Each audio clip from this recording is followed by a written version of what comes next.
Blog Talk Radio in high fidelity.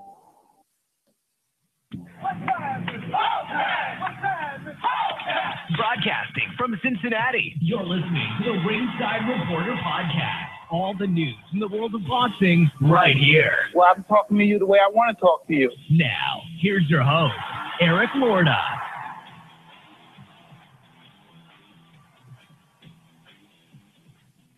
And we are live. Welcome to the Ringside Reporter Podcast, where we talk about the latest boxing news. If it's related to boxing, we'll talk about it here. My name is Eric Lorton. I'm here with my co-host, Ringside Robert, and England's adopted son, Joe Habib, and we have a great show for you today. And as always, you can catch us on the web at ringsidereporter.com. If you want to call in and ask some questions, the number here is 323-870-3857. And we'll be here till about 9 o'clock tonight. Not a lot going on, so who knows? So if you want to call, get it in. Today, we're going to talk about Deontay Wilder defending his title next week, and we'll have the breakdown for you. Joe Habib's going to give a brilliant breakdown. A bizarre train wreck of the week involving Hasim Rahman Jr., and our very own Ringside Robert will be getting an iPhone X, and we'll tell you all the details. But first, we get started with Showtime. Anthony Joshua versus Carlos Takam. 12 rounds for Joshua's IBF and WBA heavyweight title. Joshua stopped Carlos Takam in the 10th round. He now moves to 20-0 with 20 knockouts. You know, Joshua did a good job in this fight. I thought he controlled the pace. I thought he controlled the fight. Takam is a tough out, really, for anybody. I mean, he's never really been, manhandled and roughed up and everything like that. I thought Joshua did a great job. I thought he boxed effectively. Takam really couldn't do much against him. And I think the power, I think the range and the boxing ability, there wasn't, Carlos Takam is never going to beat a guy like Anthony Joshua. It's just not going to happen, man.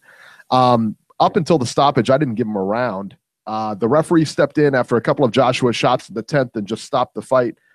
Honestly, I didn't see a real clear reason to stop the fight. There was no, Takam was cut and he was taking some shots.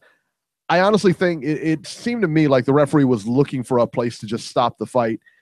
If, a lot of people said, yeah, the fight was stopped too early, and was it? Yeah, I think it was. I don't think there's any question about that. It was stopped a little bit too early.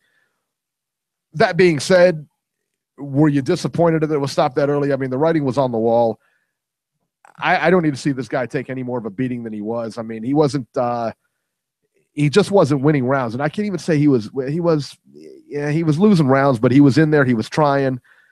But, I mean, the fight wasn't going to go his way. And if the referee saw it like that, I guess so be it. I thought it was an early stoppage. But I'm not going to argue it too much because I don't think there's any way Takam could have won that fight. So let's talk about the fight here before we talk about what was said afterwards. Joe, you thought it was an early stoppage too?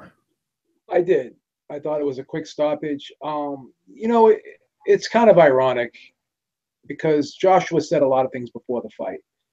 He said that this fight would be a tough fight, which it wasn't an easy one. But as you said, I thought he won at least all the rounds except for possibly he may have lost the 7th if you wanted to be a little bit generous to Takam. I think that was one round you could have given him.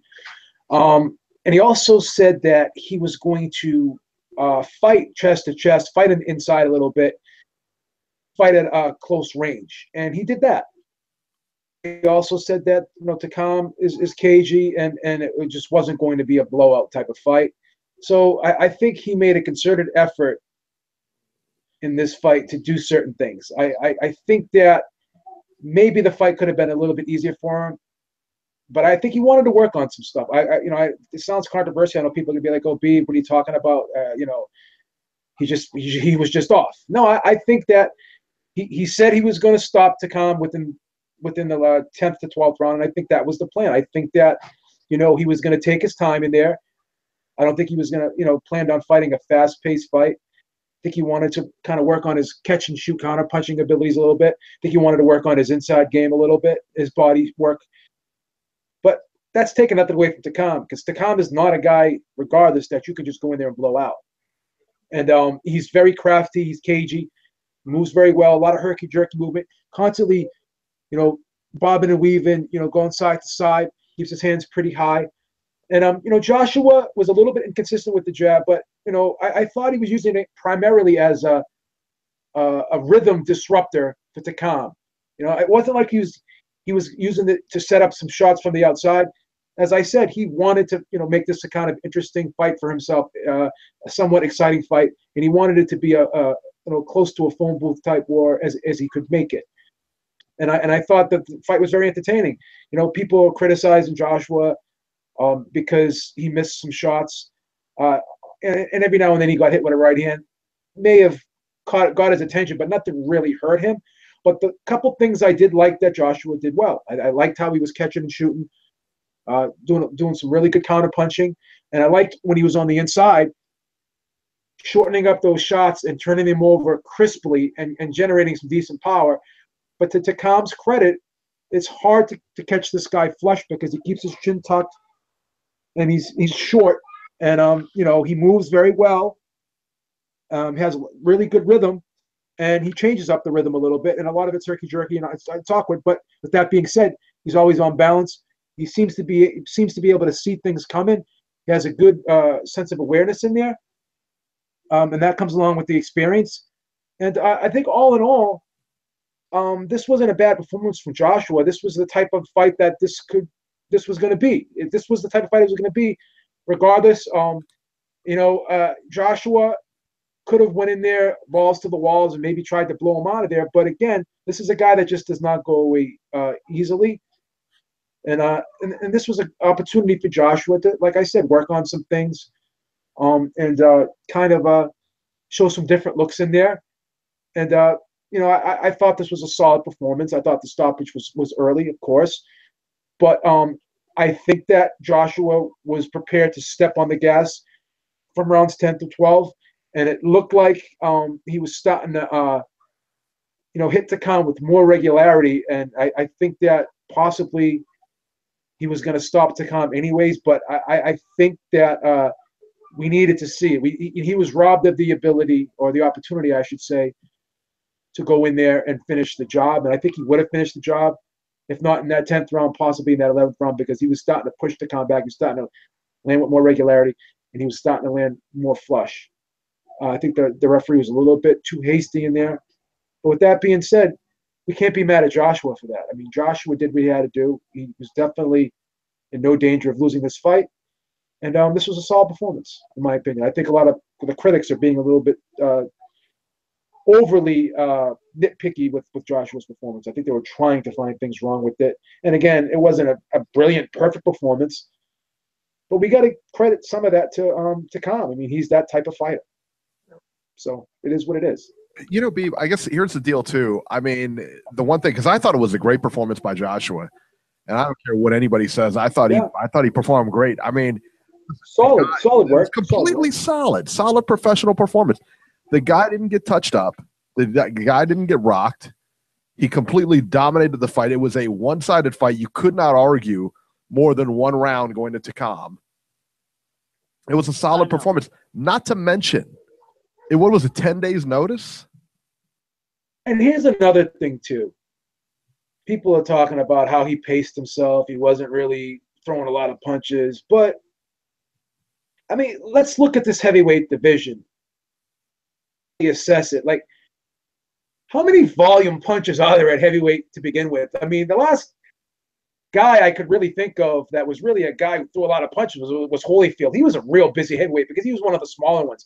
When you're looking at these guys, 6'5", 6'6", 6'7", they're in the 240 to 250 range. These guys are not going to be like Antonio Margaritos. They're not going to be throwing a ton of punches. Klitschko never threw a ton of punches. And even Deontay Wilder, I mean, he's not a big combination guy. He's a guy that's looking for power shots. So none of these guys are really throwing a ton of punches. This is the way the division is. I mean, and, it's just part of the course of what this division is. I think he did pace himself, but, I think it's really exaggerated, the criticism of how he was huffing and puffing. He was fatiguing in this fight. I just think he fought a real methodical, calculated performance. I think that was the plan. I don't think he was tired at all. I don't think he was put under any excessive stress in this fight, any duress in this fight. I thought he just was relaxed in there, and he wanted to fight at the pace he was fighting. Now, he was heavier than he's ever been. He looks solid and muscular. But again, the more muscle you have, the more oxygen your body's going to use to feed those muscles. And we did see Klitschko as he got older. He started dropping down into the 245s, 250s, because he was up to 250, 260, earlier in his career, and he had some stamina issues. And as he got older, he started to kind of trim down a little bit. As time goes on, will this be a problem for Joshua? Possibly. But at the end of the day, this is a guy that's still really fluid with the combinations, and he's getting better. He's just getting better. He's just showing more, particularly with those shots up close and on the inside. The trajectory of how he throws those punches and the variety and just the combinations that he throws, the punch sequences. He's not predictable. He's a real skilled guy, and he can hurt you and get you in a lot of different ways. And even his defense is not too bad. He seems to be somewhat susceptible to the right hand every now and then, but he keeps his hands pretty high. He's catching, he's shooting. He's not just catching shots afterward. So his defense is flowing right. His offense, I should say, is flowing right off of his defense. So with that being said, he's going to get better. But I think that, people are expecting this, a video game. They're expecting no flaws. They're expecting him to go in there, not get touched ever, not be tested. These are the things we want. We want to see heavyweights or fighters in general. We want to see them in compromising situations to see how they react. Do you want to go in there and see like a Tyson-esque type performance, second round or third round knockout every fight? No, we want, this is what makes the heavyweight division intriguing. This is what makes this potential fight with Deontay Wilder and Anthony Joshua intriguing, because these guys both are flawed, but they're just offensive powerhouses. And that's why this fight is a can't miss, no-brainer. But what makes the fight interesting, as I said, is the flaws. These guys are going to touch each other up. There's no question about that. But the big question is, who's going to fold under the power and the pressure? So it is what it is. Yeah.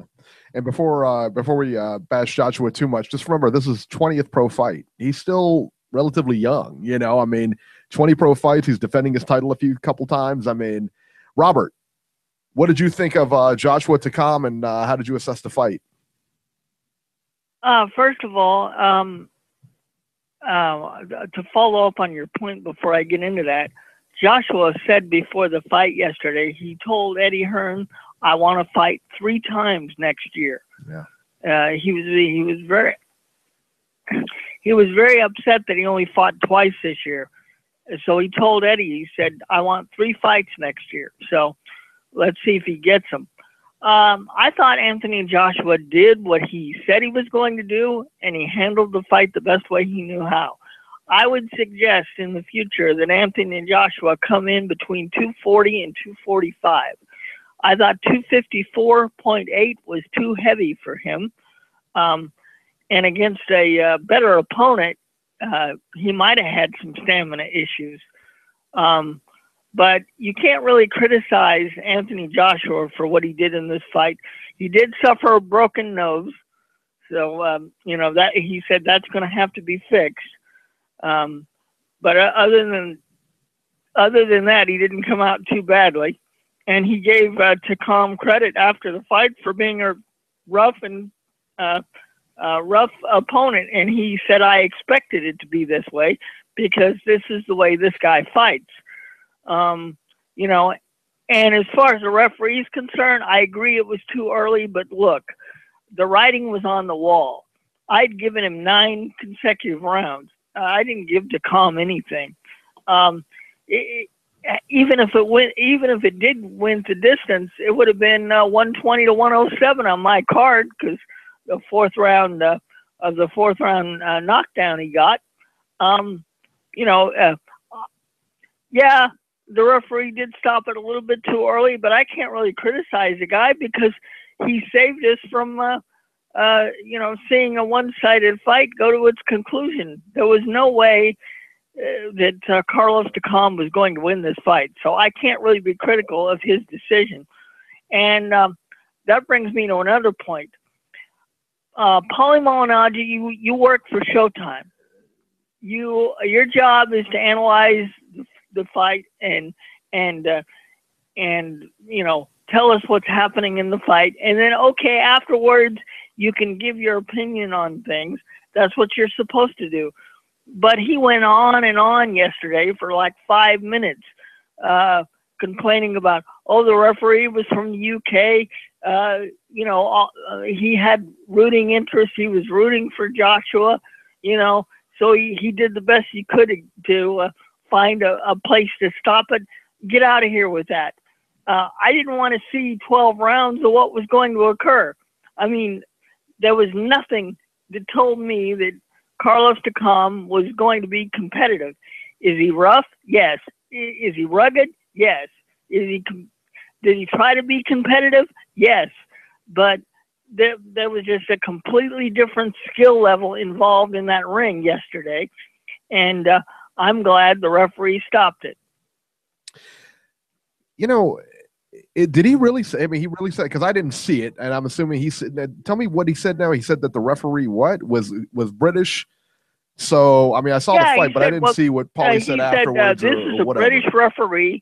He had rooting interest for his UK fighter and did the best he could to find a place to stop it. Paulie's That's exactly what he said, and Paulie I thought, how ridiculous of you to say such a thing. What a crybaby thing. Then he tried to kind of cover it up a little bit, Eric, and say, I'm not saying it's intentional. It's just that he knows Joshua. He's been around Joshua. But that is intentional, yeah. I mean, that's saying it's intentional, yeah. Yeah, no, that. Well, he said he did it subconsciously. It's like get out of here. Yeah, so that's ridiculous. And Davey Boy Essex is in the chat, and he clearly disagrees. He disagrees with the ref's point of view, but honestly, I mean, listen, man, I don't see. Like Joshua said, they want to see him unconscious on the floor. I don't need to see that. I mean, everything was, and it was an early stoppage. Don't get me wrong, but the fight wasn't going any other way. I'm going to be perfectly honest with you. He got hit with that right hand. He was backed up. He was hurt. Honestly, all it was going to take is maybe 2 more solid shots like the first one that hurt him originally, and he was going to be out. He was going to get stopped. Now, should we have seen those 2 shots? Yeah, we should have seen those 2 shots. But how doubtful are we that those 2 shots weren't going to occur? And how doubtful are we that those 2 shots weren't going to occur, within the next 2 rounds? I mean, he was starting to fade, and Joshua, true to what he said, was getting ready to take him out in between those 10 and 12 rounds. Yeah. So that was, I think it was somewhat by design. Not to sound like I'm copping out here, but I think it was somewhat by design. I thought he did good. Like I said, I mean, he took the opponent late notice, and again, that's a lot for both of those guys because, Takam's got to come in and study Joshua and vice versa. So they both did a good job, and Joshua got the win here. Let me tell you where Anthony Joshua failed. Anthony Joshua failed at the end of the fight, in the post-fight, when he didn't seem too excited when they asked him about the potential fighting Deontay Wilder. He didn't seem real excited about fighting Wilder, stating that he had mandatories to take care of and he worked hard for the belts and he's not just going to drop him to go fight Wilder. Newsflash, if it's a unification, you can go forward. Okay, they're going to let you unify. All right. You can request to get an exemption to make fights. And because of the Eddie Hearn even said, no, this fight will happen. So, Well, Eddie Hearn, no, it's going to happen. Robbie, this is the thing. It's going to happen. But can I ask you a question? Wouldn't it be better for Joshua to be a little bit more enthusiastic about it happening? Let's calling him out. Like Wilder's calling him out. I agree. He should be calling him out and saying Wilder's afraid to fight me. He doesn't want to come over here. I'll go to his backyard and fight him. That's exactly what he should be saying. He should be saying, I will fight this guy. You bring him in the ring right now and we'll go at it. That's all he has to say. Instead he gives the appearance he doesn't want to fight him at all. And then he's talking about going, on a world tour in the UK. He's talking about going to every city in the UK to fight there. Dude, get it together. I mean, really, get it together. What is this? I mean, are you a champion or not? It's like he's the best fighter. I kind of look at him as the best fighter in the division. But like I said, man, that mental thing gets me, man. That mental thing is where you stop. When you don't think you could beat a guy or you're not really excited about fighting him, your promoter is more excited about you fighting him than you are fighting him. Yeah. Well, what happened to the baddest man on the planet? Eddie Hearn also did say he's going to come to the UK. So, we'll see. Eddie Hearn says a lot of stuff. I wouldn't trust Eddie Hearn at all. He ruins fighters' careers. You've seen it happen. Please. Your boy, Beeb. Your boy. Please. Where's Kell Brook at? How's he living now? There you go. Please, he'll be back.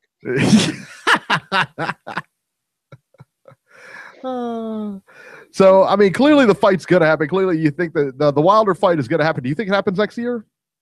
I do. Yep. But here's another thing that's somewhat frustrating. Eddie's sitting there saying, "Oh well, Joshua knocks out Wilder in 3 rounds." He's also saying Dillian White beats Wilder. Yeah. And if Dillian White wins the fight against Wilder, we have a unification with Joshua, rematch, be a blockbuster. Eddie's in a no-lose situation. He really is. No matter what happens. So if he's saying all these things, then what is the problem? Where is the apprehension here of just saying, you know what? We can throw it in the contract that we'll fight you by the end of 2018. You don't have to put a date in there, but just say, yeah, we will fight you by the end of 2018. These guys honestly should have one more fight. If Wilder fights in February, Joshua fights in January, then you have more than enough time to get this fight done for August or September. Why not? See, so this would be my plan. I got to call Eddie up tonight, see how he feels about this one. Have Dillian White fight Wilder, okay? Have Joshua fight Parker in January, and then boom, the stage is set. I think Wilder will beat White. With all due respect to White, I think White could win the fight, but I would still favor Wilder because, White does tend to get hit a little bit. He's a guy that sometimes he's not really, really active in a fight. He fights in spurts sometimes, and he kind of slows down a little bit. And I think he'll have problems with, Wilder's size. And I think Wilder, again, as I've said, I've been critical about both guys. Both guys are flawed. But one thing both guys have done throughout the course of time over their careers, they've improved on their offense. Wilder, that jab has really improved. He throws it, he changes the rhythm and timing of that jab. It's not it used to be like a rangefinder, kind of like a stiff arm type thing. He's not doing that anymore. He's really using the jab effectively. Every now and then he'll just pop, pop, pop, boom, and he'll slip in a hard one there. And even the right hand, if you look at that Spielka fight, he had such a little bit amount of space, and he shortened up that right hand, and boom, he was able to generate like things a little bit. He's got even the Stiverne fight, he was throwing some decent uppercuts, going to the body very well. Offensively, he's added a few wrinkles. There's no question about it. But the problem is, sometimes he'll load up and he'll throw that right hand from left field, and he'll put his whole upper body over his knees, and he'll be off balance at times. Sometimes he'll throw those windmill punches. But, amidst all that, he does do a lot of good things, regardless of some of those things that aren't so good. And he's hitting guys with that right hand, and he's putting them to sleep. He's just, I don't care who they are. He's hitting them, and they're just like dropping dead when he hits them. You know what I'm saying? I haven't seen power like that in a long time in this heavyweight division. Even George Foreman was a clubber, and, he really didn't have one-punch power as strong as he was. Like, I haven't seen a guy with that, like, one-hitter, quitter-type power in a long time. Like, that right hand is something special. We have to acknowledge that. And as I said earlier, Joshua does tend to get hit with right hands. That's what makes this fight somewhat intriguing. Well, not somewhat. It's really intriguing because of those things I just mentioned. So, I don't know what Eddie's thinking right now. I don't see why he just can't say, yeah, all right, we'll give you Dillian White, Deontay Wilder, come over to the UK, and we'll guarantee you Joshua, by the end of 2018, if he doesn't lose to Parker or doesn't lose his next fight. What's so hard about that? Because he sounds like he's contradicting himself. If you think that, Joshua can beat Wilder in 3 rounds, you think Dillian White can beat Wilder. So then, where's the apprehension? You got to back up what you're saying now. You just got to do it, or you run the risk of just looking. I don't know. You're looking like you're scared. That's what it is. There's no other way. There's no other conclusion to draw from that. Right. That's what it is. I mean, he looks completely scared. He does. There's got to be something that's bothering you about this fight. Now he's got to put and it has to be that right hand. It has to be that right hand. 100%. Yeah, he gets hit with that right hand. He ain't getting up. That's not a Klitschko right hand. Wilder's got power, man. And not that Klitschko doesn't, man. Wilder's got put you out kind of Tyson power. And here's another thing, too. People are criticizing Wilder. But Wilder is saying to himself, yeah, I'll fight White. But, now the original offer was $3 million. Now Eddie's like, okay, we'll give him 4. Who knows? Like, maybe he'll bump it to 5. So at the end of the day, what Wilder's doing is he's trying to, angle himself for a fight with Joshua, and he's also trying to get the most money he can, because they're practically begging him to fight White now. Just as anxious as he is to fight Joshua, that's how anxious they are to put him in with White. So he can play that angle. He can maximize the situation, really, because at the end of the day, I think the fight will happen with White, but I also think that he'll get more money than that $3 million that was originally offered, and possibly he can get some type of literature in that contract to guarantee him a fight with Joshua. Possibly. Eddie Hearn is a wank. Well, I will say this. I can't really speak bad about him because I have an affiliation, but I don't like how he's handling this situation. We just got Corey in the chat. It said Corey's on hold. No, you're not. You're not on the board, son. So you have the wrong number. All right, let's talk about the undercard here. Cal Yafai versus Sho Ishida. 12 rounds for Yafai's WBA junior bantamweight title. Cal Yafai wins a unanimous decision, 118-110, 116-112 twice. Dillian White, speaking of Dillian White, he fought Robert Halinas on this undercard here. 12 rounds. I'm hearing this fight was really, really boring. I didn't see it. Didn't see it yet. But White did win a unanimous decision, 118-109 twice and 118-111 to claim the WBC silver title, whatever that is. I think you can buy that on eBay. I don't know. Yeah, I mean, Hellenius is that type of guy where he knows how to survive. He knows how to hang in there. Yeah.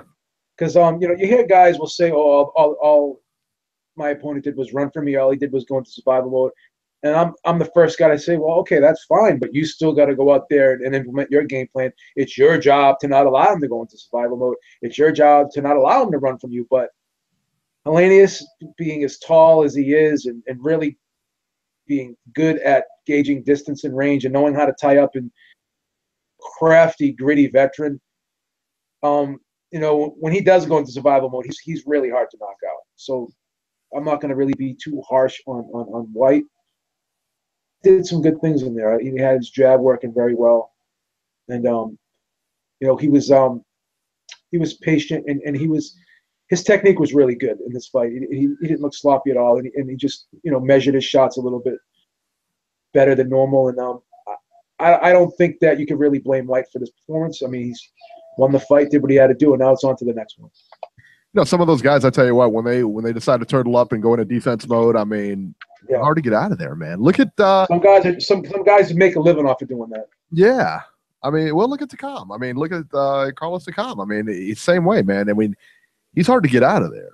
That's why it's just once certain people got certain styles, man. It's just hard. Anahi Esther Sanchez versus Katie Taylor for Sanchez's WBA lightweight title. Katie Taylor won a unanimous decision, 99-90 on all 3 scorecards. Taylor dropped Sanchez in round 2. Sanchez, incidentally, didn't even make weight for this, so she lost her title on the scale. So only Taylor could win the WBA lightweight title. She did. So congratulations to Katie Taylor. Problem is, I don't know that there's a lot of, they got to really work on this, man, because I tell you what, there's not a lot of, I don't think there's a lot of lightweights for her to fight. And where does she go from here? You know? Yeah, I don't know the division, man. And she's kind of dropping off here. I mean, she started off like a whirlwind, man, and she's kind of dropping off popularity here. I told you, Eddie Hearn is where careers go to die. Please. Eddie Hearn Industries.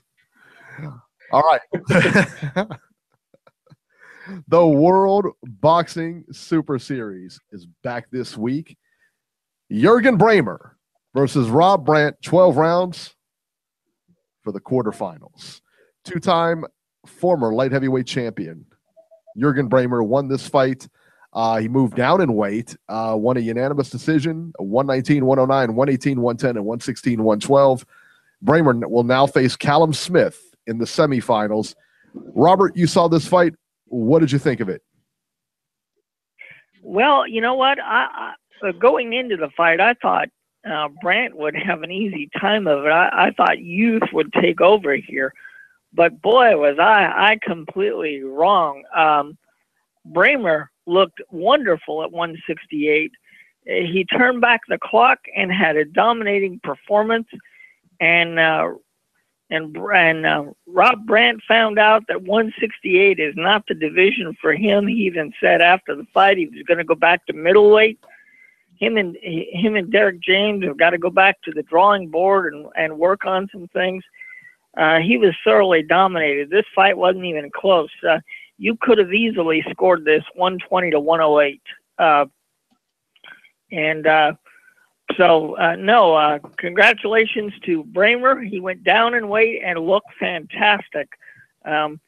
If he fights the same way in January against Smith that he fought yesterday, he's going to give Smith a very hard time.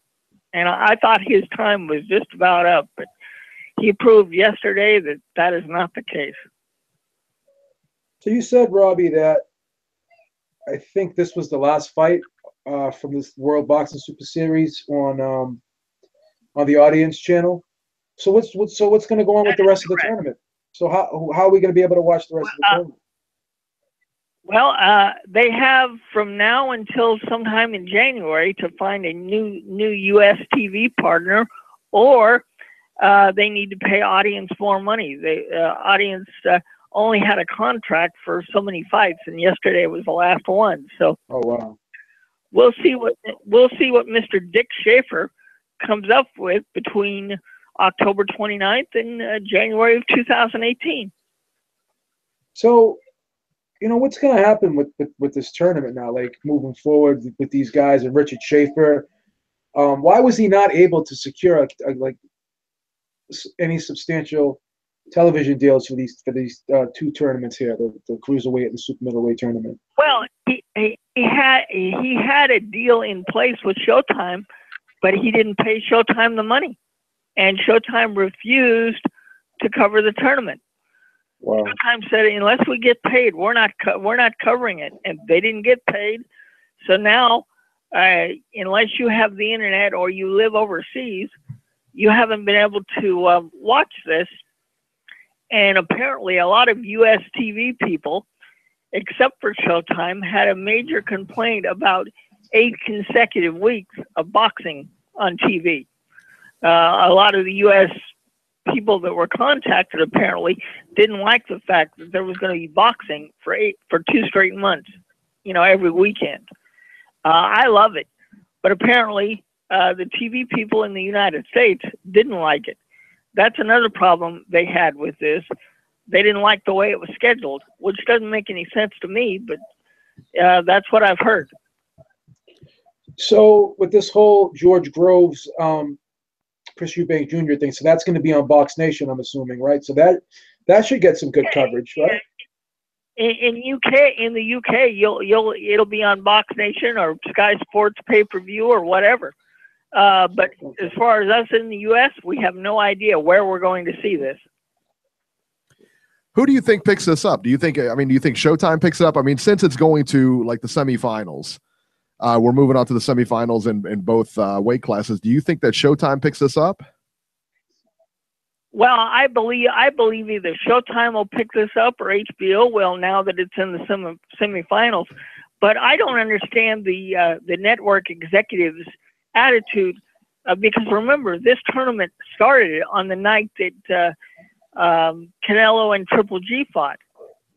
So, they had programmed 8 straight weeks of boxing, and apparently, now I don't know how many TV people in the United States were contacted, but from what I've heard, none of them like the idea of having boxing on their networks for 8 consecutive weeks. I don't see a problem with that, but, I'm a boxing person. This is like, this is such a good, it's a good idea because I think people like tournaments. I know I like like I said, the Boxino, and I always go back to that. And it's such a good idea. And it's been jerked up so bad and promoted so badly that it's like, wow. I mean, you're kind of wondering if we'll ever see this again. The Super Series, that is. I mean, they have. Yeah, it looks like it looks like we won't unless you live overseas or have the internet. And the problem too is like a lot of guys. I think the cruiserweights were solid. You had because I think Uzek is in there, so you had the best cruiserweight in this tournament. But the super middleweight division, you didn't have James DeGale in there. You didn't have Ramirez in there. You didn't have Benavidez in there. You had a lot of the champions not in there. So I don't think a lot of guys want to get locked into something. Because it depends on what type of promotional contracts they have already in place, what network they're signed to. So that's the one stumbling block that you run into when you have these tournaments. Even the Super Six was, they didn't have Boutte in there. And that kind of put it at somewhat of a damper on there, and then guys pulled out of it and stuff. So it's tough when you lock guys up for extended period of time in multi-fight type situations. It doesn't always pan out the way you want. It's different than when you just plan a big event because you only have to worry about one fight. But that's the one caveat you have with these tournaments. Absolutely. And then, we're going to rely on Davey Boy Essex to see this tournament soon, we sure will. Thank you, Davey. Yeah, right. Davey Boy Essex, go catch him on YouTube or Twitter. And he always gets the fights overseas posted, all the English fights and everything. And he gets them quick, too, man. This guy's like clockwork. Same day turnaround. That's the thing. It's like same day. It's like same hour turnaround. As soon as the fight's Same hour turnaround. Like the couple fight. hours, within 2 hours, that fight's up. Yeah. It's amazing, man. So thank you, Davey Boy, for sure. And that was the action this week. So let's look up the upcoming fights here. Let's go to the schedule. See what we got. And on November 2nd, that's Tuesday, right, Robert? November 2nd would be a Thursday. Thursday. Boy, why was I off so bad on that one? That's why I have you around. You're like Rain Man. You know the dates. I love it. November 2 from Tucson, Arizona on ESPN2 and Robert's favorite station, ESPN Deportes. Jesus Soto Carras versus Juan Carlos Abreu, 10 rounds, welterweights. And Friday, November 3rd, from Kissimmee, Florida on Telemundo, Sammy Valentin versus Alejandro Barbosa, 10 rounds, welterweights.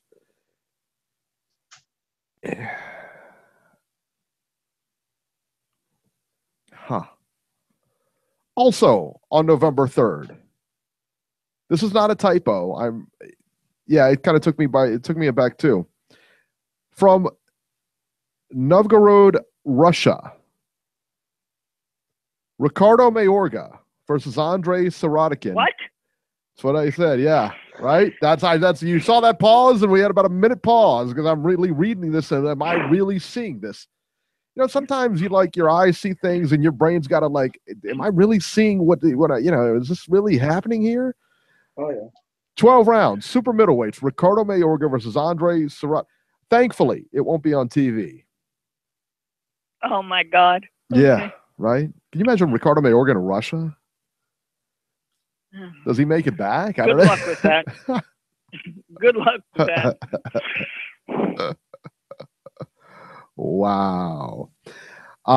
Also on November 4th, the big one from New York on Showtime, Deontay Wilder versus Bermane Stiverne, rematch, 12 rounds for Wilder's WBC heavyweight title.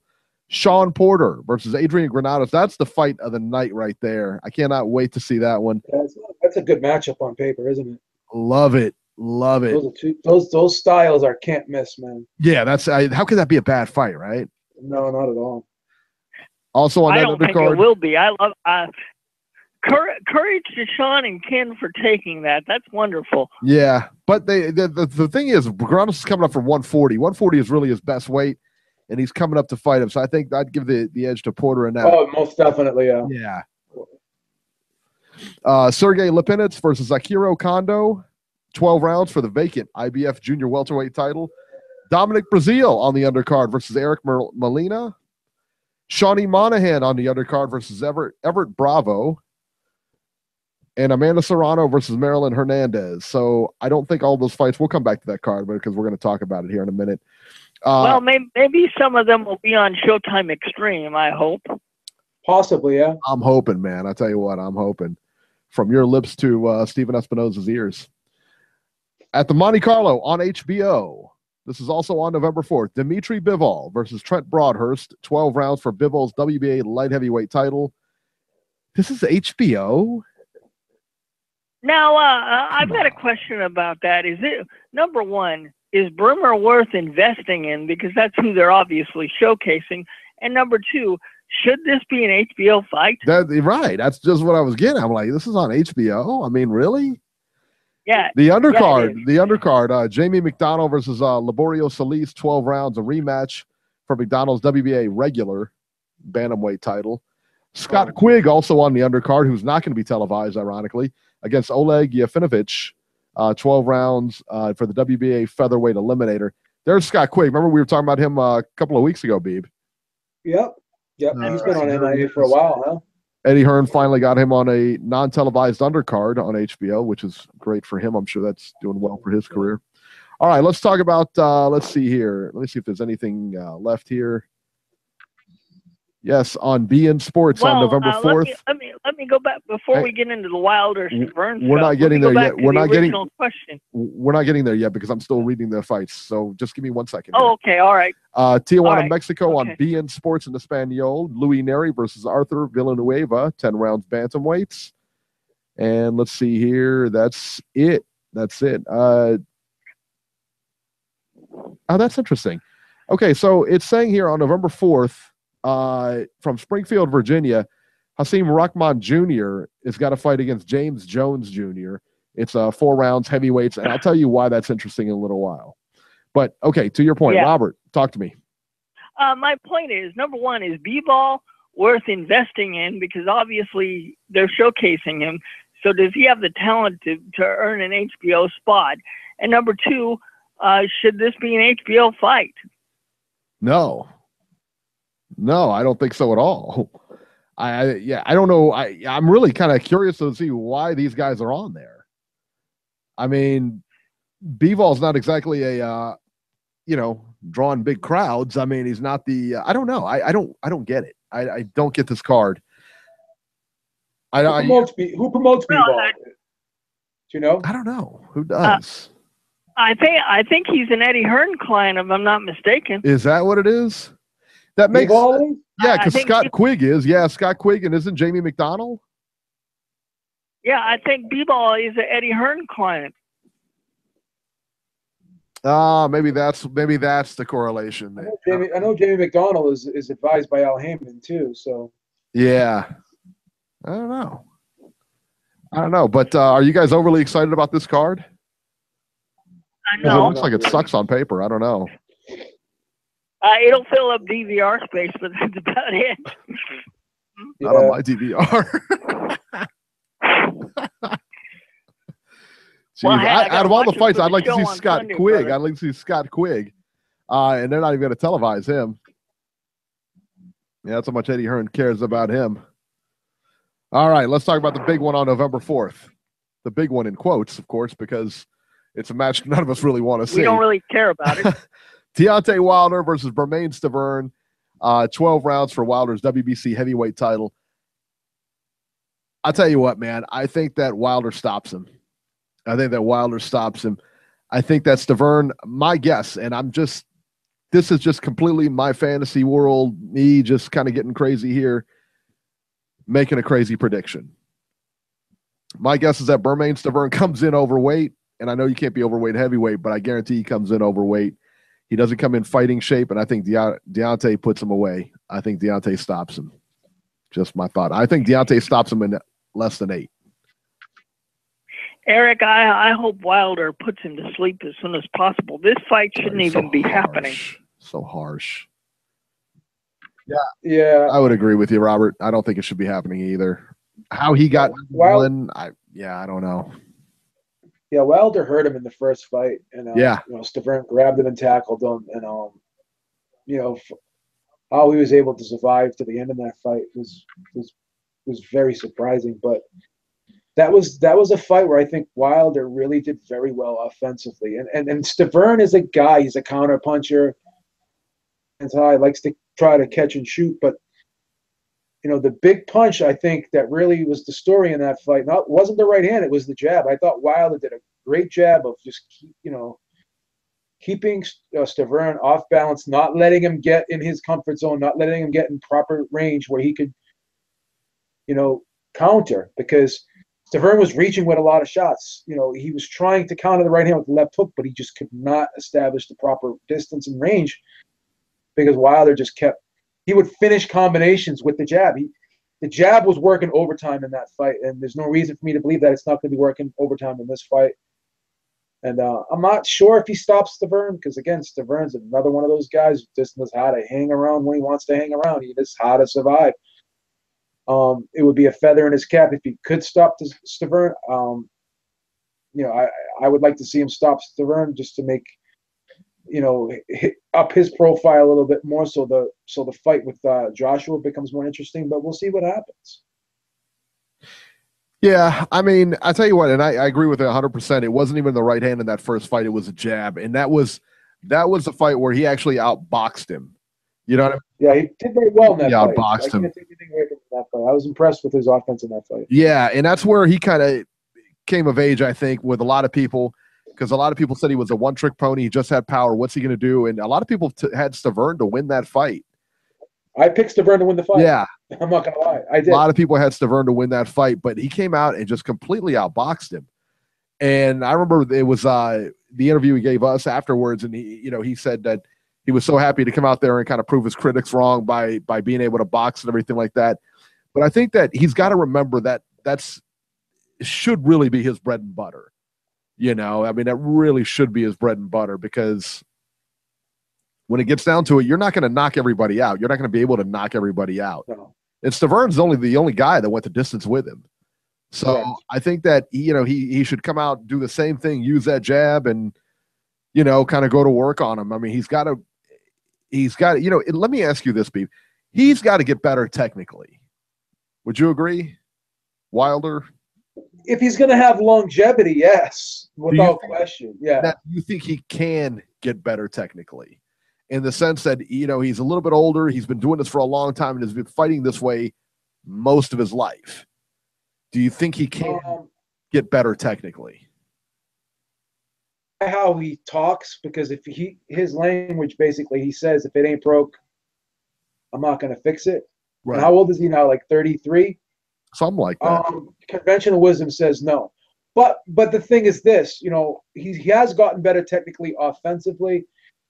It's just that he just puts himself out of position on a lot of occasions, because he loads up and he just lunges his whole body. And you know what it is too? I'm wondering if he fights off emotion a little bit too much, because it only happens when he gets really, really excited.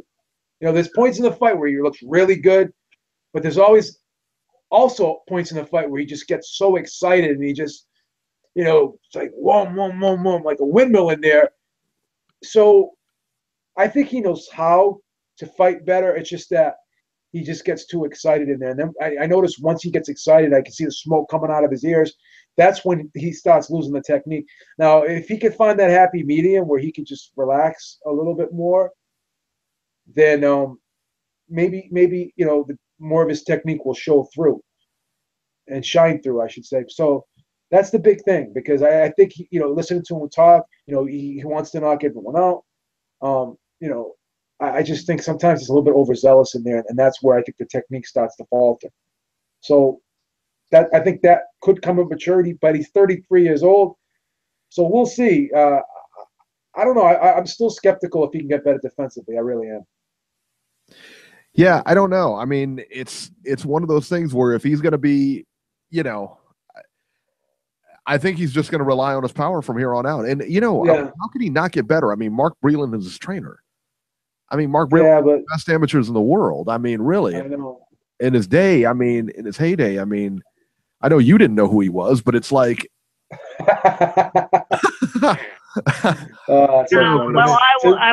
I will never forget on a previous incarnation, we were talking about Mark Breland after one of Wilder's fights, and we had some people, Beeb will remember this quite well, we had some people who supposedly knew about boxing, and they said, "Who's Mark Breland?" They didn't know anything about it. That never gets old when Eric says that. You don't know who he is. Who's Mark Breland?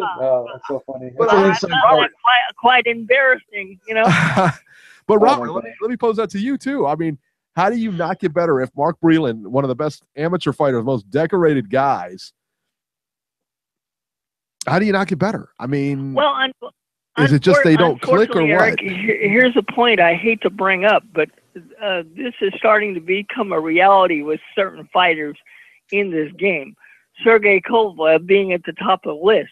Maybe Deontay Wilder is one of these kind of people, like Sergey Kovalev, where he tells everybody that works for him, "I'm doing it my way. You're not going to make me change anything."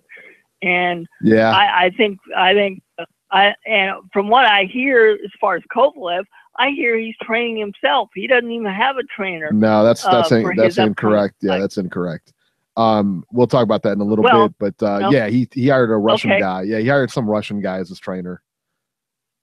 Okay, but the point is, there are certain guys like Kovalev who want to do it their own way, and I have a feeling that the Bomb Squad is one of these fighters that's starting to fall into that category. He either knocks everybody out or he doesn't really care about the fight, kind of. Yeah. Usually someone has to lose or look really bad for them to start changing things up. And at this point, you could say to yourself, it's probably at the point of no return right now, because he's 33 years old. He's been fighting this way for as long as I can remember. He's not going to wake up all of a sudden and change. As the great Customato once said, people who were born round don't die square. And I think that applies to him. I think Mark Breland would like to make changes in him, but I don't think Deontay Wilder is open to that. And I think he tells people that works for him, "Don't mess with me. I'm doing it my way." Let's play crystal ball here. Just maybe Back to the Future in the sense that, let's say that Manny Stewart was still here. Could Manny Stewart do wonders with this guy, or is this another Jermaine Taylor? I think Manny Stewart would be better suited to work with Anthony Joshua. I really don't think he could get anywhere with Deontay Wilder. I think Joshua would be more open to what Manny Stewart had to say, and he would listen. Deontay Wilder is these when he comes from the South, and people in the South like to do things their own way. I think Manny very difficult. I think Manny Stewart would have a very difficult time getting Deontay Wilder to conform to teach him like he taught Lennox Lewis and the Klitschko's. Robert ripping on Southern people. Beeb, what are your thoughts? No. Well, you see them doing certain drills in there. They've actually, if you watch them train, because he's been called the one-handed fighter for so long, they'll take the glove off the right hand, and you just see him just like throwing punches with the left hand, like throwing hooks. Yeah. They'll have him slip and then come back with a hook, pull, come back with a hook. You know what I mean? So, it seems like they're trying, but some fighters just can't pick up on what you teach them. So, I don't know.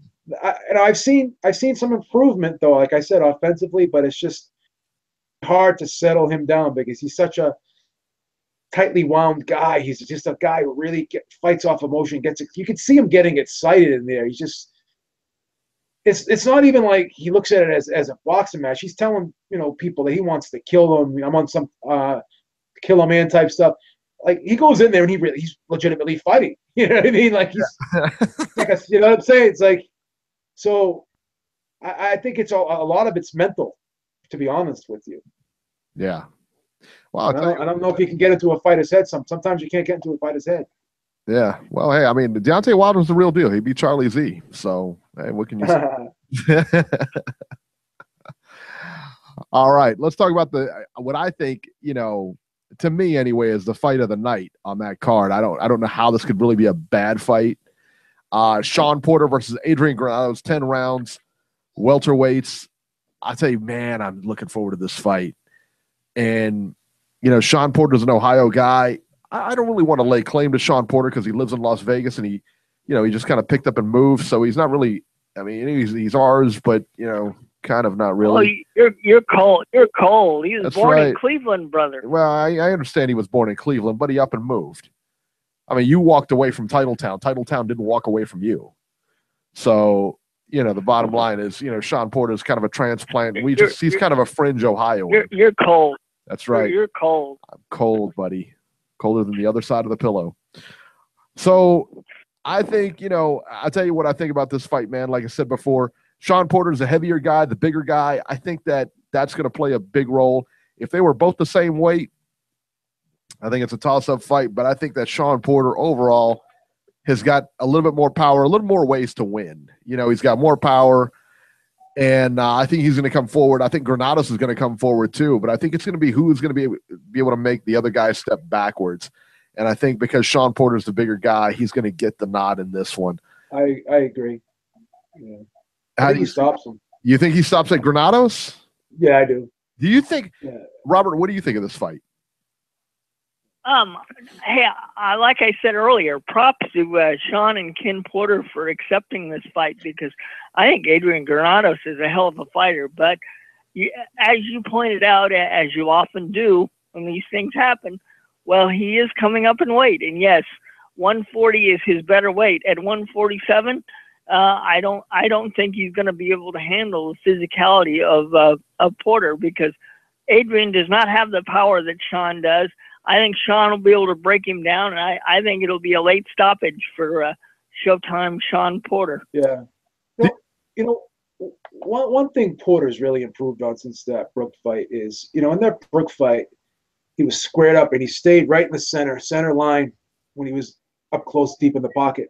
He's gotten a lot better with positioning his body and getting better punching angles up close. And he's really turning shots over better and getting better leverage on shots up close. And I've seen great improvements. He's not accepting the clinch anymore. He's not smothering his work anymore. And when he gets up close, he's giving you that little shoulder. He's giving you that bump. He's creating space, making those little subtle moves, sliding from side to side. And he's constantly, position himself properly so he can turn shots over and not smother his work, as I said earlier. And because of those little nuances that he's added to his game, I think he's more dangerous than ever. Keith Thurman fight too, dip underneath and go to the body and then slip around and come over the top with the right hand. He's just looked a lot more fluid up close and just really more effective up close. And he's punching a lot better, and he's throwing better, more fluid combinations up close instead of like kind of flailing and getting sloppy like at certain points he was prior in previous fights. So I see a great improvement from this young man, and I think that Keith Thurman fight really, exemplified that because that was a razor close fight, and a lot of people thought he won that fight. So, I got to give props to him and Kenny because they've really worked on improving, and I think they've done it. Do you think that Sean Porter's been inactive for a while? How do you think that plays out? Oh, he hates it. It bothers him. But they are very busy in the gym. They do a lot of sparring. And you remember that event they had where was basically a sparring session, but they, it was like, I think it was televised or something like that. And they're constantly trying. Yeah, it was like an internet something. So they're constantly trying to fight as much as possible, and they're constantly working. And they're, if you listen to Kenny talk, they're always ready for that phone call. So that, like, he never stays out of the gym for too long. Mm-hmm. But also, they like being active. They like being active too. Yeah, so. and you know what? I stand corrected. It's only been about 7 months. It hasn't been like too terribly long as last time. But if you talk to them, they could fight 3 or 4 times a year and not complain. Why Sean don't they? is a gym rat. He loves it. He just, why don't they? Is this the Al Heyman thing? I mean, it's the Al Heyman thing, and I know, people aren't gonna want to hear that. Who's that guy that complains a lot? He's the big. He should do what Danny Jacobs did. That's what I say. Yeah. What about the undercard here? Sergey Lipinets versus Akira Kondo. I think Lipinets. This should be an easy one for him. I don't know. I mean. Yeah. Any thoughts on that one? Yeah, it's kind of a showcase fight.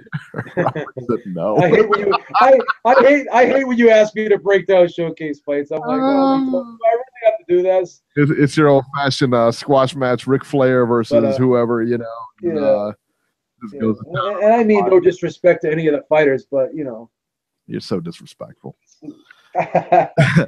Jason Shaw's going to call in. He's going to call in and complain that we're bashing PBC. So be prepared for that.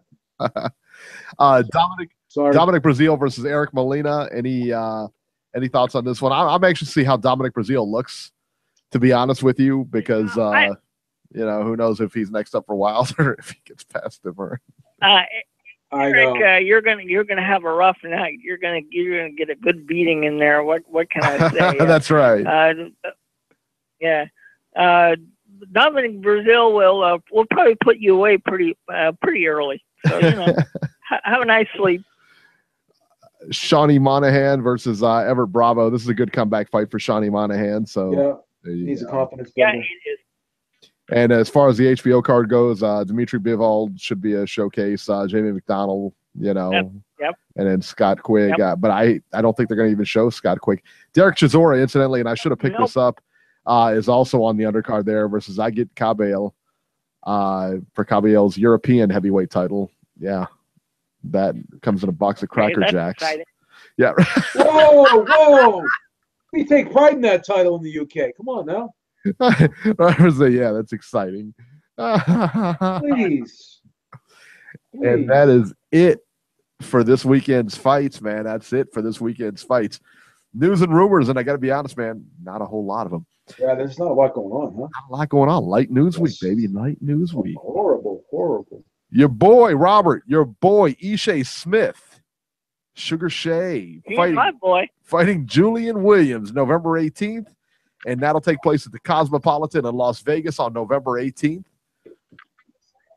I think that's how far the mighty have fallen. Yeah, Julian Williams should put this dude away. Well, really, seriously. This is a good. That's horrible. Yeah, but I tell you what, Ishe's not. Ishe's a pretty good fighter. I mean, he was back. He's never been stopped. Yeah, this is a good test for J-Rock. That's true, and I can remember when him and Laura thought it was a good sleeping pill. So Oh, that's messed up, man. That's cold blooded. And this will be on Bounce TV, so about 6-7 people will watch it. Wow. That's good. I don't have to. He doesn't have to. Do you guys have Bounce on DirecTV? Thank God. No, we do not. No, but Bounce does the live streams though. They do the live streams. That's correct. They do. That's right. So you can watch it there. Devin Alexander, Robert. What you can do is you can watch it on your brand new iPhone X. So there you go. Well, it depends on when I can locate it. Devin Alexander versus Walter Castillo on November 21st. And that'll be on Fox Sports. It looks like that. Yeah, Fox Sports on November 21st. Who cares? Does anybody really care about that fight? I'm like reading getting ready to read. I mean, who cares? It'll probably be Fox Sports. It'll probably be Fox Sports 1. Yeah. Right. It's a stay busy fight. Who the hell cares? Next. Yeah, right. Sullivan Barrera will be on the Kovalev-Shabransky undercard Barrera will face Felix Valera. Yeah. Okay. That's a tongue twister. Yeah, great fight there, huh? And then let's see here. Beeb. It's time. Rihanna, you ready? Hurry up. We got the train wreck. Come on, don't keep us waiting. Beeb cracking. Go ahead. Chugga, chugga, chugga, chugga, choo-choo. Good job. There you go. Train wreck of the week time. Hasim Rahman Jr. His opponent walked out before the fight. Now, I'm not talking about he didn't show up. He walked out of the fight. He was in the ring, walked out. Walked in, walked out. No fight took place. Hasim Rahman got 2 fights, 2 knockouts. Scheduled to fight Joseph Coates in the 4-rounder in North Carolina this past week. The 2 boxers were in the ring. As the introductions were about to be made to the audience, Coates, who was going to make his pro debut, decided, I'm not doing it. And he left the ring and returned to the dressing room. Don Turner is his coach for Coates. Said that he actually refused to leave his dressing room. And Don Turner is a really good trainer, man. That Coates actually refused to leave his dressing room. They waited for like 40 minutes. And Coates said, I'm not going to go. And then finally they coaxed him in there. And he made his way to the ring, only to get in the ring and promptly walk right back out of the ring. Never fought. Nobody's ever seen anything like that. I've never seen. Beeb, you ever heard of anything like this or seen anything like this? Yeah, that movie Digstown I saw. Remember when the guy had to go in there and they told him, you go in there and leave? What was it? There, whatever. That was the last time I saw something like that. And I've heard of people like boating out of the weigh-ins, and stuff like that. When a guy weighs in, I don't want any part of this, and he just leaves. But yeah, this dude was there. I mean, you were all gloved up. Son, you were gloved up, ready to go. What's disturbing to me? If the guy is in the dressing room telling you he doesn't want to go out there, you make him go out there. I agree. You don't make him go out there if you don't want to go out there. He's going to get hurt. He's already not mentally into the fight. So the one I feel bad for here is Don Turner because he's one of the people that trained Evander Holyfield. I mean, he's got to have egg all over his face. I mean, he must have saw something in this kid to think he was going to be a good pro boxer, and for him to agree to be your trainer, and then in your pro debut, you don't want to fight. Well, I mean, I've got to feel bad for Don Turner here. Yeah, that's bananas. Probably his nephew or something. They were like, "Oh, well, you train. Come on, you got to train. He's your nephew. Come on, yeah. All right. I'll do it. Goes out there and never shows up. Yeah, I mean, like I said, man, I've seen this kind of stuff at the weigh-in where you go in there and the guy gets in there and you're just like, yeah, man, I just, I'm not going to fight this guy. But the fact that they went in the dressing room and had to coax this guy out, it's like, dude, this guy doesn't want to fight. I mean, what are you doing? But what you figure, once you're gloved up, you got your robe on and you're ready to walk out, and then you walk out to the ring. I mean, yeah, I gotta be. I don't blame him for walking out because it's not really the place to be. Listen, man, if you're gloved up and this guy across from you was wanting to give you a beating, and you don't want to be there, and you're not really into this, and this is not where you, then get out of there. I gotcha. I understand it. I've got to ask you a question, Eric. Why did you title it Hasim Rahman Jr. being a member of being in the train wreck? Because it sounds like he did what he was supposed to do here. Well, he did, but nobody knows Coates, so that's why everybody knows Hasim Rahman Jr. Okay. So there you go. All right. Well, Robbie, Eric knows what he's doing. Please. Hello. See, this is why I'm in charge of it, and you're not. See, this is because I can title this stuff out. Nobody knows Joseph Coates.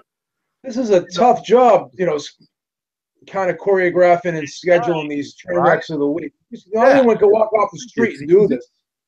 I got to scour the world to find these train wrecks of the week, and you just dump on. I gave you a perfectly good one that everybody knows, Paulie Malignaggi. That was a good one, but we can't keep doing the same ones every week. We got sick of doing Broner.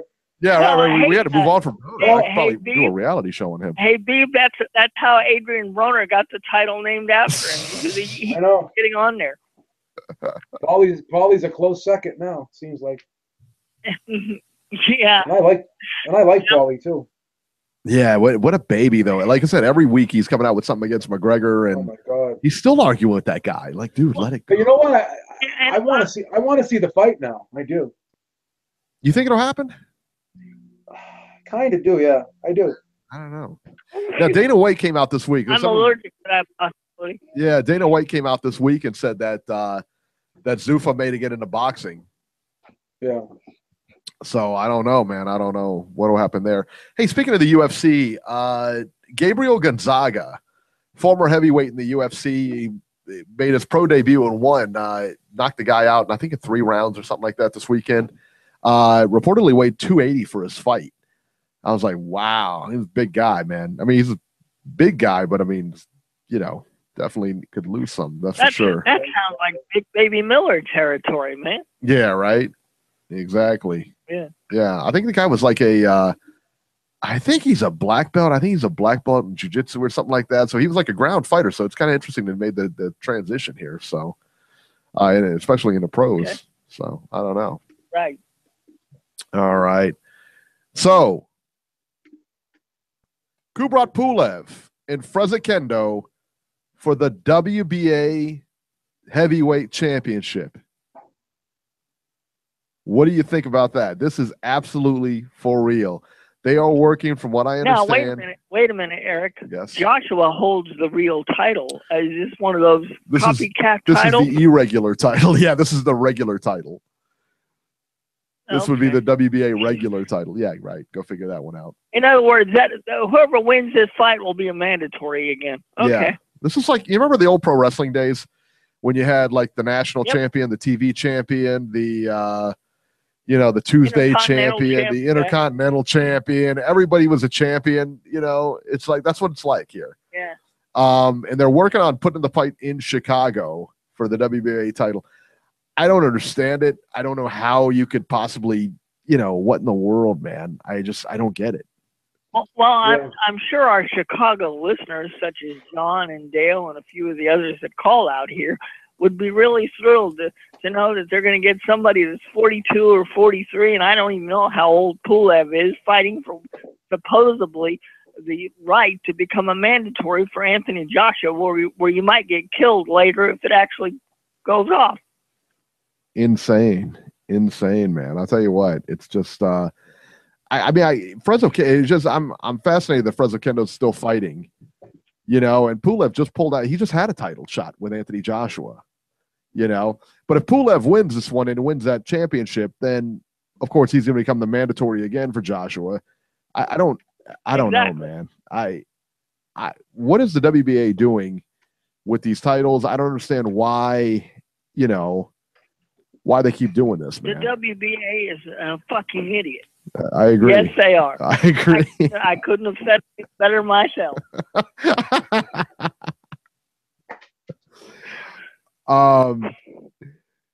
And a fight that's actually on the horizon, they're trying to make it now, is Jorge Linares and Mikey Garcia. Have you guys heard anything about this fight at all?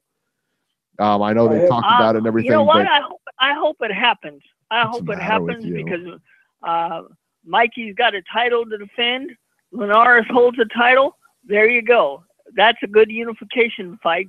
Mikey needs to get off of his pipe dream of trying to be a free agent and trying to go after big fights when he won't sign promotional deals to have access to other fighters. But I hope this happens.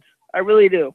Really? You don't want to see Mikey Garcia fight like a lot? Not that Linares is not a live body. He's a very good fighter. But, I mean, do you think that's a competitive fight? Yeah, I do, because I was impressed with what Linares was able to do against Campbell. I mean, Campbell put up a good fight. I think Mikey brings a lot more to the table. We'll see in that division, because they both have belts, who the true champion is. I like that fight. Yeah, I like it too. Yeah. It's a good fight. Well, let's talk about some upcoming fights here. What about the Rigondeaux fight coming up? Was that December 2nd, I think it is? 9th. December 9th. December 9th, the Rigondeaux Lomachenko fight. What do you guys think of that one? Well, I think Lomo's going to win it because Rigo is coming up 8 pounds, coming up 2 weight classes. That's a big deal, right? I wish they were. I wish they were fighting on a more firm, level playing field. But I think since you're going to make Rigo go up from 122 to 130, I think advantage goes to Lomachenko here. I wish this fight was happening more on an equal footing, but since it's not, you have to give the advantage to Lomachenko. Yeah, this is an interesting matchup. I would favor Lomachenko, but I wouldn't be surprised if Rigondeaux was able to pull it off. But the thing is he just hasn't fought a real good opponent in a long time. And even Lomachenko hasn't had great opposition, but it's still been better than Rigondeaux. Rigondeaux is getting older now too, and as Robbie said, there's a lot of things working against him here. So it's almost impossible or very hard, to say the least, not to favor Lomachenko in this fight, because he's been looking really sharp lately. This is almost a setup fight, to be honest with you. Yeah. Well, Rigondeaux's been calling for it for a long time. He finally got it. Yeah, I know. Yeah. So yeah, I'll tell you what, man. All right. So I like to see 2 fighters. They'll fight on a level playing field, and I don't think this is. Yeah, but it's not. I don't think it's fair to ask Lomachenko to come down to in weight when he's been fighting at this weight for a good amount of time, and he's a decent sized guy. So I mean, if you want to fight the guy, you got to fight him at his weight, Yeah. All right, Robert. And you were asking earlier. You were talking about Sergey Kovalev and his new trainer here. Right. He fired, of course, John David Jackson and hired Arbor Tursunopolitov. I did the best I could with that. I know I butchered it, and I apologize. Well, okay. I hope Sergey's happy. And it looks like the guy trained a bunch of Russians. That's what I get out of this that I can't pronounce. I don't know. Will Sergey ever be happy? He doesn't Okay. seem like a guy that's ever going to be happy in boxing. No. Yeah. No. So, and you kind of wonder, you kind of wonder what he's doing over there. And honestly, after the last 2 fights, do you think Sergey Kovalev will ever be at the level he was? No, I don't. I mean, Beeb, do you? I mean, No, I don't. I'm very skeptical. I didn't like the body language last fight. He looked like something was taken out of him. Quit that last fight, yeah. I don't think he was knocked He out. looked like he quit. I think he quit that. Oh, he looked like he was mentally broken in the last fight. I think once sure. you're mentally broken, it's hard to repair yourself after that. Yeah. Speaking of that, lad, do you think And Andre even Ward Andre comes Ward- back? Even Andre Ward said when he was working the HBO fight the last time, he said, look, now sharks are going to be circling because everybody's discovered what his weaknesses are. His body, yeah. We all wanted to see him fight Stevenson. Well, now that fight is not as interesting because you can criticize Adonis Stevenson all you want, and believe me, I do. But at least when he fights somebody, he actually fights them. You've got to wonder where the hell Sergey Kovalev is now, and it'll be interesting to see Thanksgiving weekend what he actually has left, if anything. Yeah. Yeah, I don't know, man. I don't know. Do you think Andre Ward comes back? Wow. I don't know. He seems like he likes doing the commentating thing. I don't think so. And he's very good at it. Yeah, I like him. I like. He's a great addition to that HBO broadcast team too, because things out a little bit. Because those other 2 guys really drive me crazy, Lampley and Kellerman. So yeah, I'm gonna say I don't think he comes back. No, I don't. He's got the shoulder issues, got the knee issues. He's older now, and he's always said that he really wanted to get into broadcasting, and I think he's totally committed to that now. It's a good gig, right? Yeah, and he's a great foil for Max Kellerman. We don't have to hear much of Max because if Max goes too far off the rails, Andre reels him in. Roy Jones doesn't know how to do that. Yeah, I think that I'll tell you what, I think he stays retired. He reminds me a lot of Lennox Lewis in the sense that you kind of got the feeling when Lennox retired, he wasn't coming back. And I kind of get that from him too. I nobody's calling him out, nobody's calling him out because nobody really cares, but well, let's be honest. What is there left for Andre Ward to do? I mean, who is there left for him to fight? Yeah, he could take Stevenson's title, but what does that accomplish? Right. Yeah, I mean, you really got nothing. I mean,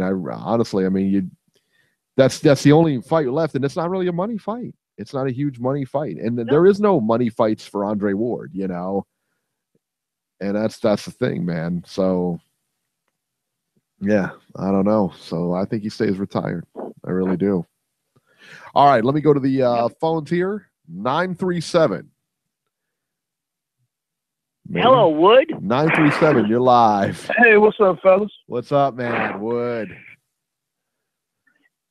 Not much, man. Hey, I apologize, man. I missed the first half, and I wanted to get Beeb's breakdown on the Joshua fight with Takam.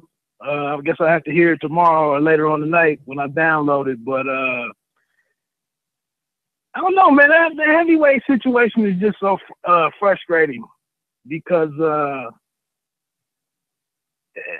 everybody wants this thing, the obvious thing to happen, but I think it's a couple of legit reasons for it to continue to kind of build a little bit.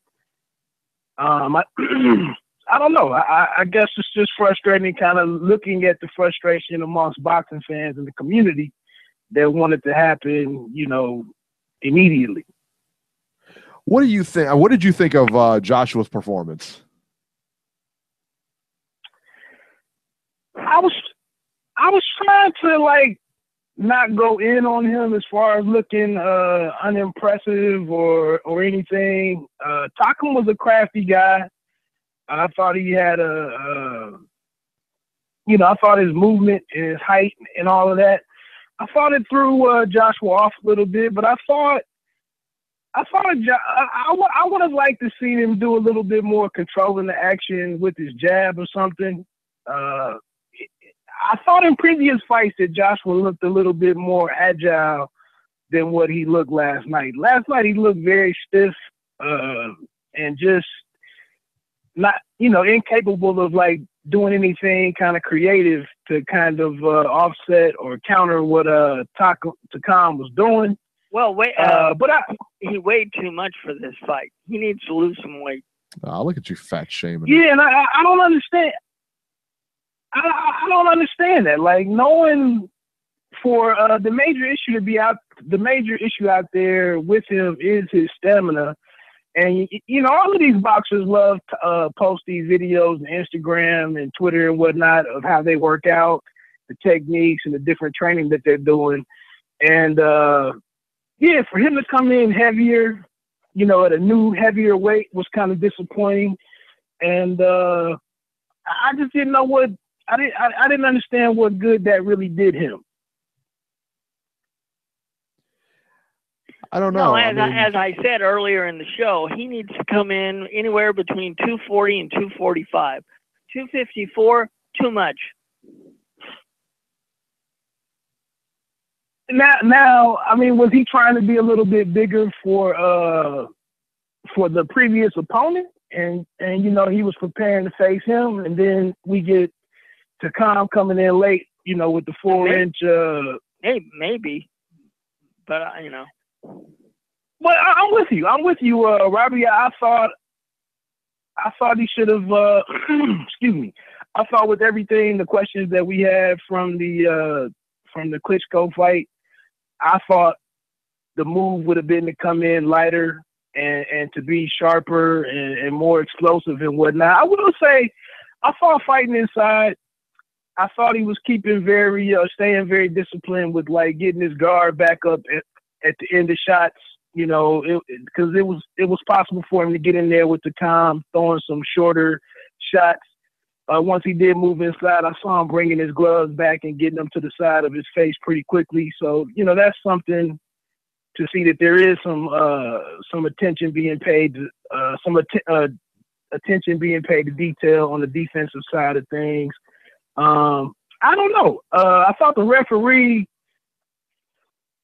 I don't know what that dude's deal was. I thought he jumped in a little too early and kind of robbed us of the opportunity to see what, how Joshua would have acted, or, how he would have performed in an 11th or 12th round against a guy who, to me, I thought he still had some tricks in the bag a little bit. I tell you, he was cut severely. I thought it was a quick stoppage. I just watched it again on my phone here, and I thought it was a quick stoppage. But that being said, I don't know. I mean, do you think Takam could win that fight? I mean, clearly you don't want to see it stop like that, obviously, but Takam wasn't winning that fight, right? No way he was winning the fight. But I thought maybe part of his game plan was to maybe step it up a little bit more as Joshua became more fatigued. So I didn't know if maybe he wasn't going to win the fight, definitely. But it's hard to see if a fight gets stopped when a guy is still moving competently and he's waving on the action and still in the fight. So I just thought that was unfortunate. I thought both guys were kind of a little off target all night with their punching, obviously for different reasons and whatnot. But I thought, Takam, I thought he came in and made it interesting. I thought he set himself up to get future fights, with some decent names. I mean, I was pretty impressed with what he was able to do. I mean, obviously he didn't have the power to really change much against Joshua, but I thought he stood in there and made it interesting and adjusted a little bit. And he's a guy I wouldn't mind seeing against some other guys.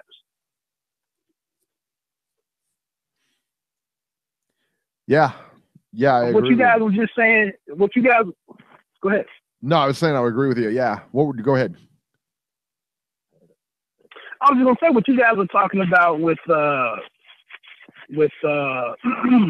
SOG, Andre Ward being retired. I will say that I hope he stays retired if that's what he wants to do. But I do think he's the type of guy that could, I mean, what is he, 33, I think?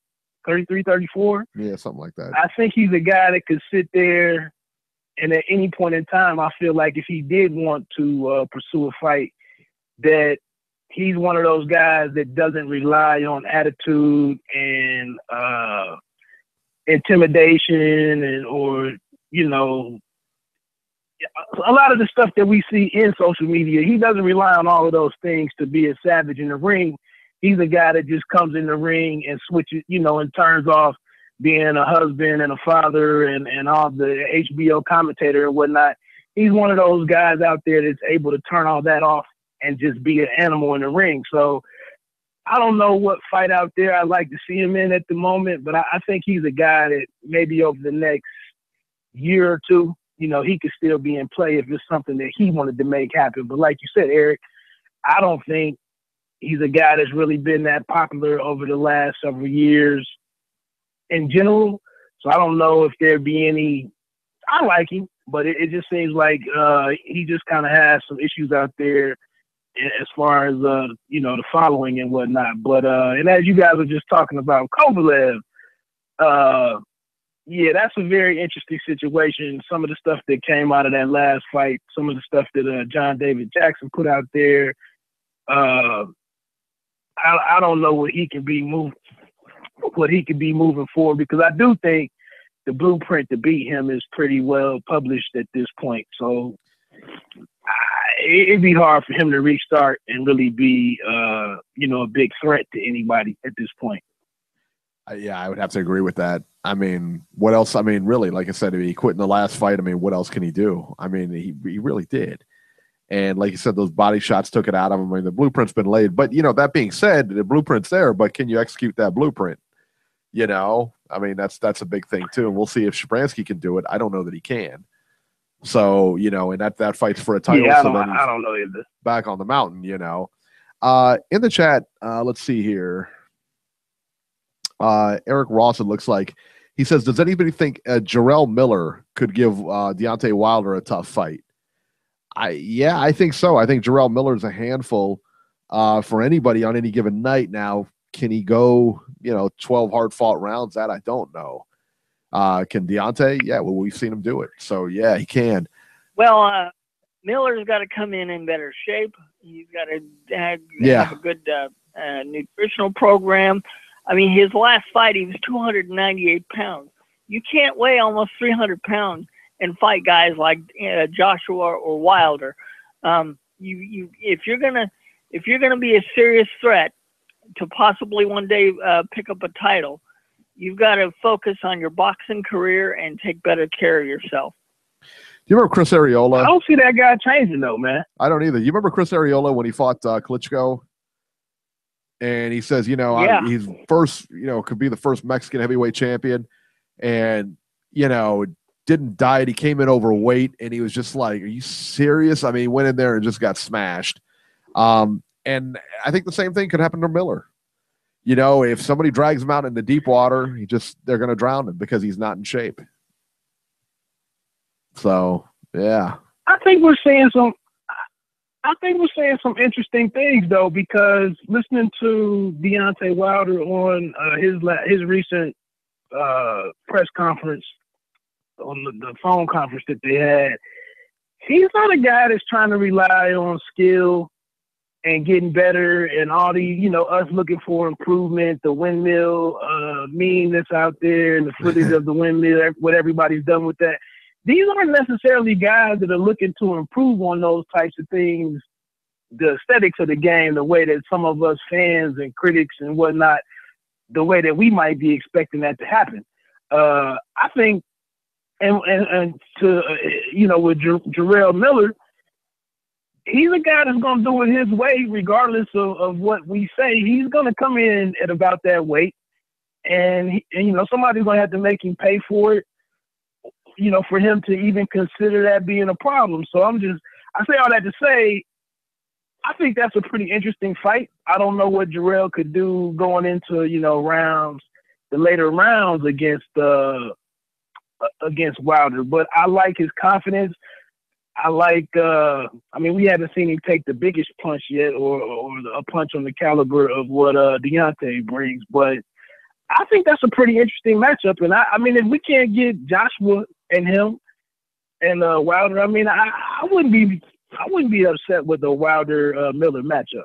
No, and I tell you what, and you talked about Wilder, and he's got no. I think you're right. He's got no. He just wants to rely on his power. That's it. I think that's the thing. He's going to rely on his power, and that's it. And that's it. And he makes no apologies for it. And he wins. You're not going to have a long career if you're going to do that. Yeah, but you know what? Did I hear this right last night? Because this is one I did hear, that Anthony Joshua was calling out Tyson Fury last night. That's correct. He was. Tyson Fury is what, 400 pounds right now? Absolutely. He's nowhere near fighting shape. Hasn't fought in 2 years. This is the guy you're calling out? You serious? Yeah, that was definitely an odd, an odd turn of events for Fury's name to be brought up as a serious option, because, like you said, we're what, 4 to 6 months into when Tyson was, when the rumors started floating about him trying to make a comeback. Right. And to your point, he's still walking around close to 400 pounds. So at what point are you trying to get a deal in place before you start working on your fitness and your weight and all of that? What are you doing? What did you think? Now, let me ask you this, Wood, because this is what, because I thought Joshua looked really good. I thought, and he's right. Reese in the chat says Eddie Hearn mentioned him. Yeah, it's, listen, when your promoter mentions him, you mention him, because it's all kind of intertwined, That's the way it goes, man. If your promoters mention him, that means you're mentioning him too. He's going to have a serious talk with Eddie. That's all I can say. Eddie's a wank, what did you think of the post-fight here when Anthony Joshua, when they mentioned Deontay's name, he just says, oh, well, we got mandatories. I'd love to fight him, but, we got mandatories, this and that. And then he calls out, then they're calling out, who is it? Tyson Fury. Then they're, and then he's talking about going on a tour of the UK. And it's like, dude, you got one guy that everybody wants to see you fight. And all you have to say is, what do you make of this?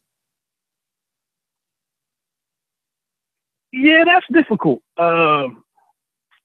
It's difficult and it's odd. I kind of thought I blame some of that though on the way that the UK or the British who was that, Sky Sports or something, that was handling the post fight interview. Maybe. Yeah, I thought for them to kind of let Hearn and AJ take it over, and it's like this homecoming, type presentation or something, like box the guy in a little bit and make him answer some tough questions. I mean, he's kind of like, celebrating himself at this point. Look at the size of the crowds that I bring in and blah, blah, blah, and look at what we're doing in boxing. I kind of thought that was a little, some of the blame on that went to them not kind of controlling the post-fight narrative and getting to the business that, we were all concerned with. Well, I think in a sense you're right. They could have boxed him in and asked tougher questions. But what did you think of the answer he gave? I mean, it was just a flat, well, I don't know. I mean, if I'm the baddest man on the planet, trust me, let me tell you what, if I got a belt, if I got the WBA belt or any belt that is, I'm telling you, I'm going to fight anybody, and I can do it right now. You bring him to the ring, or right. I'm posing as I'm the baddest man on the planet, and nothing from this guy. It's very like, right, well, I don't know. I'll think about it, But he went in depth last week on his call. He really went to explaining to great lengths to explain the fact that Wilder has almost double the amount of experience that he has, and just kept reiterating that that Wilder really needs him at this point because Wilder doesn't have anybody on his record. I just think he's kind of in limbo. I mean, I don't think Hearn is ready to make that fight just yet. Think he's scared? And maybe for good reason. Do you think he's scared? Do you think he's scared? I hate to use that. In most of my boxing coverage and talk, I don't really venture into that scared word. I just think they're trying to be very strategic. I guess I had to use some coding in what I say. I think they're just trying to be very strategic in how they bring that fight together. Maybe Hearn is sitting there looking at, why is this guy, why is he getting tired in the 5th round or the 6th round? The hilarious thing was some people online with the conspiracy that the referee stepped in at times to help AJ get a breather. That's so stupid. Yeah, that's so stupid. Well, hell, what did you hear what Paulie had to say after the fight? I thought that was one of the most disgusting things I ever heard a paid broadcaster say after a fight. Yeah, it was an early stoppage, but he went way too far with his critique.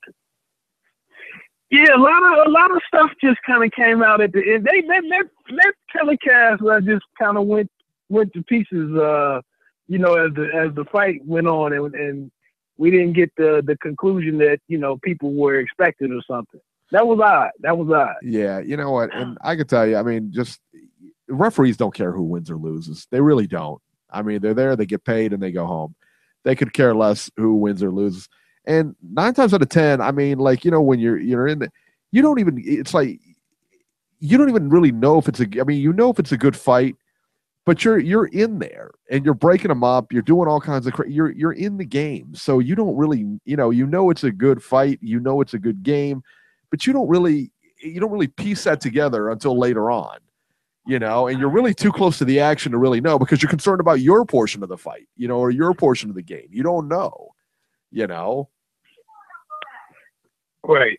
I will say that I thought the referee, I think his name was Phil Edwards or something. I would say that Quick Stop Edwards. he needs to work on his. Right. I think he needs to work on his stopping on the way that he breaks up fights, because he almost put Takam in danger by the way that he had Takam's guard down, but still had his head bent over there. He could have caught a hook or an uppercut from, a defenseless punch from Joshua, by the way that the referee was kind of only holding him and didn't, really push Joshua back. Was one thing that I thought was one thing that I noticed in how he stopped the fight. Honestly, the more we talk about this, the more I think Joshua will probably fight Joseph Parker next, and Wilder will probably fight, and Wilder will probably wind up fighting Dillian White or somebody like that. Well, and then later in the summer of next year, sometime June, July, August, somewhere around there is when we'll have the Joshua Wilder fight. But the more we're talking about this, I'm thinking the next fight for Joshua will be another UK fight. It'll be Parker, and he'll go after Parker's title. That's my guess. And I'll tell you what, Deontay Wilder is an absolute moron for not going after Parker first and trying to unify these belts. And then all of a sudden now you got a huge bargaining chip. Because what does Anthony Joshua really is the money player here. What does he pull it? 60,000 over there in 60 to 90,000, no matter, it depends on where he fights. Yeah, well, it was 90,000 in April and it was 78,000 yesterday, Eric. Right. Well, how are you going to compete with that? Deontay Wilder pulls in 8,000 in Alabama? Come on. Yeah, and well, that was my point last week, Eric.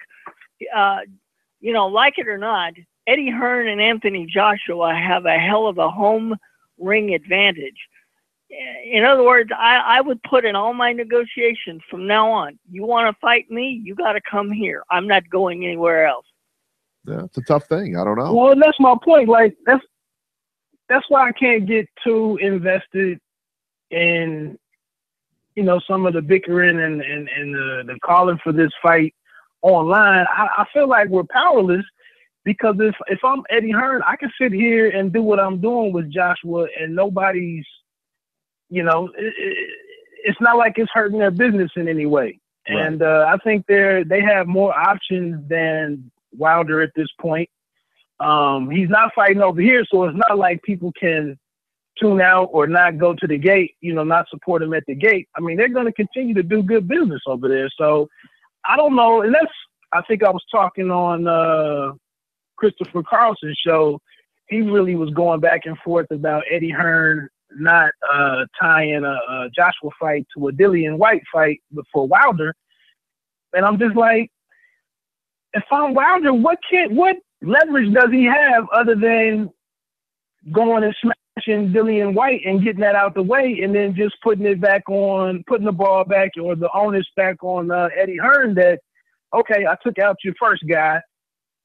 Even if that name is not on the contract, what does it hurt by defeating Dillian White? Well, one of the problems I see with that strategy here is, if you've listened to interviews, Eddie Hearn is more interested in having Dillian White fight Wilder first. He's constantly saying, well, we'll offer Wilder $3 million. No, now we'll offer him $4 million. If Wilder wins on Saturday, which he should, if he waits around long enough, Eddie Hearn will get desperate, and maybe he'll up it to $5 or $6 million. And then Wilder can go over to the UK and fight Dillian White and say, okay, I'm now ready for Joshua. Meanwhile, Joshua can have a fight with Parker and make tons more money and have 3 belts and go, okay, Deontay, I'm really in the negotiating seat now. You have to take whatever we offer you. That's what I'm saying. I don't really see a play that Wilder has other than fighting. If he wants to try to make the fight with Hearn and Joshua, I don't see another way of making it happen other than just going ahead and taking that fight with White and getting it out the way. Now, is it bad business that the Joshua fight isn't part of that contract? I don't know. That's not my role in that whole triangle. But I'm just saying, if that's what Hearn is floating out there, dangling out there, that you need to fight him first, and Wilder is fairly confident that White is no match for him, I don't know why you just don't get it out the way and let the chips fall where they, wherever they fall after that, and pick up the negotiation from that point. I just don't know. There's really no way that he can force Eddie Hearn's hand. No. Well, Wilder doesn't have a negotiating leg to stand on. He can't force Joshua to come over here because Right. Joshua has bigger gates. Joshua has more belts, Right. All right. Now, one thing, Eric.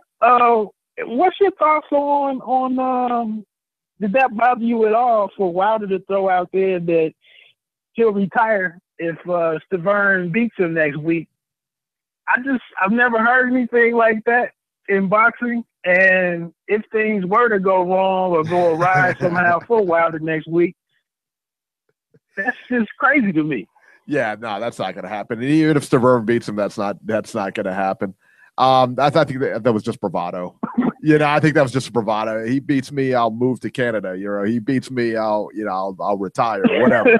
Insert the blank. But I don't. No, that was just bravado on his part. He's not going anywhere. I don't even believe. When I heard that, I kind of looked at it and I was like, nah. I don't even believe retirement's on his mind, honestly.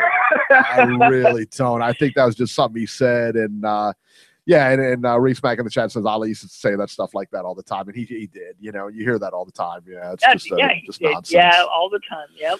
Just some nonsense, man. Just some nonsense from Deontay, just talking trash. And right now, I mean, he says he's the baddest guy on the planet, and right now, you got to believe him because Anthony Joshua doesn't seem like a hurry to prove he's the best man on the planet. So, and I love Joshua, and I love Joshua too, man.